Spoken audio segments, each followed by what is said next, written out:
abusia mo koroba KSmartTV so ene obuso a wo hwe pese yedi nkoma krafa eye Otumfuo Ntam Kɛsie ho Ntam Kɛsie kasa Ntam Kɛsie de ade a protocol he chechire ti kakra ti achame yo Ntam Kɛsie Ntam Kɛsie ajama kom he wa he jama kom he bra ha sei tibra edi prisem yo ajama kom he bra ha so kom he bra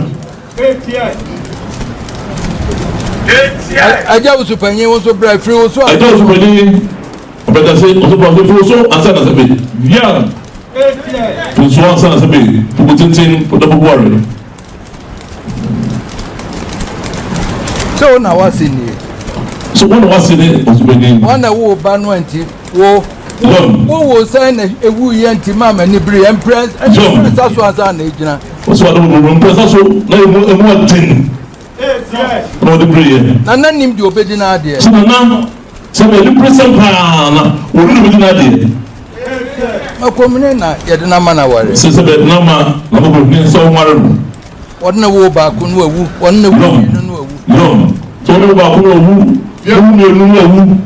comfort de na ebe se be brown also ba no position na ba e asina sa te ma o se de na ebe yeah san was in oye hu nyankuma de se be ba ye se be tina odo bo bo so ye hu nyankuma de ni preso pa na jama komune adam ma menya de to ba ku me to so me nsa ejina ye so de obo da wo ma comfort ye ya de to so me nsa ejina ya e ba se be santumai pampa so he wa he pampa so he onia okwaye odo bo no na ma pampa so ye ti no de ma me so na comfort de pia ejina ho se we de enyina ma Asanteman so na ma pampa so ye se de ama chama se comfort de pia so se enyina ma Asanteman anu na ntina na ka asem we de me kamia me we de me Ntam Kɛsie pa eni so na se be mana ha so wonye de betina na nam ejina ma ya mo a o se ye ni bre na ya de anu se sanso de be tia so de ajeme Ntam se ba ko de no ba ko ye se jino de ne be Ntam Kɛsie no ni prisam Kɛsie pa anu ne Ntam Kɛsie amoka mu hu no anu ne Ntam Kɛsie asabe ya ka ya ntia se ne ka no hu se be brawo wo ti be ira na se be dawo do be bru ko fo ya jina ebe nya bi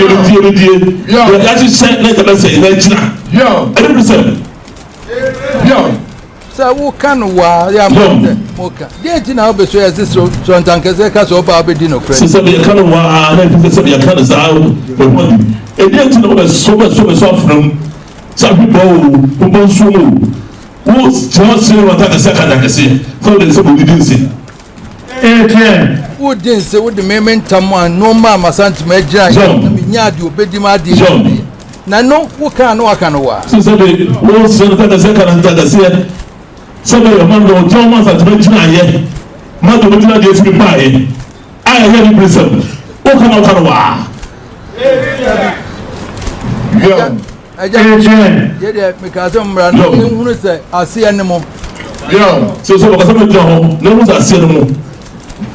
aja ma ko mi kra de Ntam Kɛsie to po so mo ani pre o so to ko de se na to ko so mo ni pre se woni se te jina ye aja na wo be de ne ma wo ware so be no ba wo te ja wo ba ma e ma wo ba ware de e ba na mo so na ma na ba nya wo anka mi nya se na so o ma ba e no wo nya abusia nti Otumfuo Ntam Kɛsie na akotoko hina chechire mu no akwan Ntam Kɛsie fa so ba ya abeka ho ayesi na won kan Ntam Kɛsie ne kwa nkan keke mfani agro so bi sore ya na me ka Otumfuo Ntam Kɛsie se Ntam Kɛsie no sa na me nkan sa keke wo ye nipa o kan wa be yi nkan sa keke kura nti ye Ntam Kɛsie ho ansam na ikotie okotoko hene wo eba ye no obeka sa de nti ne yetie Ntam Kɛsie ye maame akoso abrempoma dadlum banua ba wakantam ede agu ye ne abusia pani so sase wonim no koyi dadlum ba body no ekosie na se be Otumfuo Ntam eno nti na ma ye hu se Ntam Kɛsie no ye de prayer de ye nti be ne de kan Ntam Kɛsie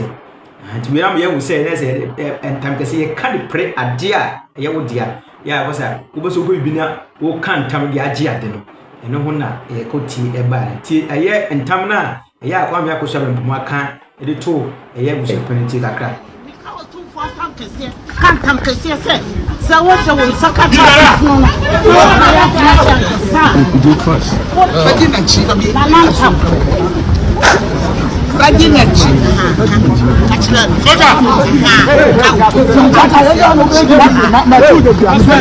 okay enti abusua eye court ho no nsema eye mama akosa bempom aka de to abusu pani so ne ye tie kakra no enti no na se Ntam Kɛsie no eye ade a ye kan de pre ade a ye wodia so o kan abusu pani ban fa amoso so de boso de a ye se akwa bi o so mo tena asem no so gidigidi pa no mu na ekura bi e wa asem ye wa be bo no na se anana mabo ka nti Ntam Kɛsie ho enkomo na edi ebae no nti yede a esi mo kopie eye manhia so no pie manhia no yese Ntam Kɛsie no e de o meka ho asem fitifia de ekọ but abusia pani emfa dibem efa mama ame no cause mama na se wo kan odi se wo kan obusa cause one ye ni nua twotwomto one ye ni nua nkasa obi ene wona wo chiri for asempa kodo nti na abusia hu se abusia pani eni ade a o ma ne peg ni ade no ya edi the KSmartTV no first time subscribe channel like no comment what said them afro nya bia de ahwe e de amame ya nti ye Ntam Kɛsie ho asem na ye kontie ho e ba ye no ya bebebe na ye na ye ntoa ye nsem bi so ye mfa aware sem ye ekoso ya ye court nsensem dadlumba nsensem court case nsensem ye ekoso yi aya mi nua kankam bodu kankam kofi kankam bodu waka asem bi atom framam na o se lawyer bi asem kan no e kire awade se wo ware ne ye ho ade e wo fia ene ka ye solid but wo wan so obi asa so akoso wo koye wedding e wa so dem wo ye ware fia da na Saturday e wa koye aso dem mu de ye so ware ifia na koye aso dem mu de pe ba cancel ifie de na wo ye yenda dada ti ni sa kakra ti simya metia me yam hye me ye ene mafo ade bi aye ya unse e say ye traditional marriage no ade chi ane akoye wedding na unim say lawyer chechire mu no ene wo de ti say oye we no na ade chi ye we na watwa ba ko nim o cancel ba ko no okay tina me say neno also tia onim enya wo side utia na odi atu hofo na china bikura asemi basa lumba asemi abe o kambia now say you are coming from an informed position enye we na ati say onye obi ware na mo ware wo fie sebia enne bi obi be ware aka enne kura me ka say obi ye the mo fan engagement traditional marriage customary marriage and your friend customary marriage mo ye no ne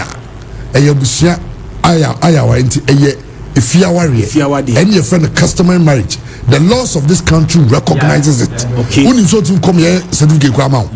minim na minimo ni nyina no over find out na nyume but na se oye no ne not na Saturday ukoye wedding na yakodi nsie say ye me kofi kankam me fa asomasi say